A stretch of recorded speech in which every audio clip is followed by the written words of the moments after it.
Welcome to steno dictation. Dictation 5 second बाद शुरू होगा। Ready start. प्रस्तुत वाद में याची ने सूचना की मांग करने में सद्भाविक लोकहित की मांग नहीं की है।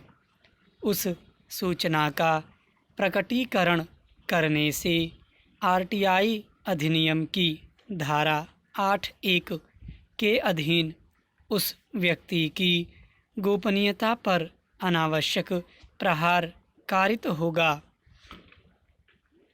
अतः हमारी यह राय है कि याची ने यह स्थापित करने में सफलता प्राप्त नहीं की है कि मांगी गई सूचना बृहत्तर लोकहित के लिए है।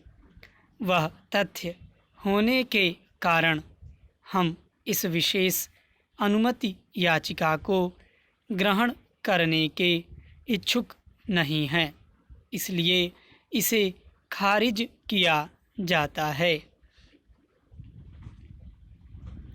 उपरोक्त किए गए विवेचन तथा गिरीश रामचंद्र देशपांडे के मामले में इस न्यायालय के विनिश्चय को दृष्टिगत रखते हुए, चूँकि अपीलार्थी ने अन्य बातों के साथ साथ LACR में प्रतिकूल प्रविष्टियों और गोपनीयता के प्रश्न पर उसमें की गई अनुवर्ती कार्रवाई से संबंधित CESTAT के सदस्य की ACR से संबंधित दस्तावेजों के निरीक्षण की मांग की है। इसलिए हम खंडपीठ द्वारा पारित किए गए आक्षेपित निर्णय में हस्तक्षेप करने का कोई कारण नहीं पाते हैं, जिसके माध्यम से विद्वान एकल न्यायाधीश द्वारा पारित आदेश की अभिपुष्टि की गई थी। किसी गुणावगुण के अभाव में अपील खारिज की जाती है, लेकिन व्ययों के संबंध में कोई आदेश नहीं होगा।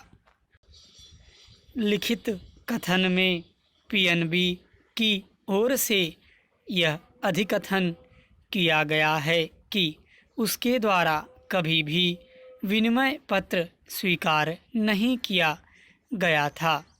यह कि AV दास, जो PNB का जकारिया स्ट्रीट ब्रांच कलकत्ता का शाखा प्रबंधक था और जिसका विनिमय पत्र को प्रतिग्रहित किया जाना स्वीकार किया गया था, बैंक की ओर से किसी भी विनिमय पत्र को स्वीकार करने के लिए प्राधिकृत नहीं किया गया था। किसी भी दशा में बम्बई में AB दास द्वारा विनिमय पत्र का सह प्रतिग्रहण कलकत्ता में शाखा प्रबंधक के रूप में अपने शासकीय कर्तव्य के निर्वहन में नहीं था।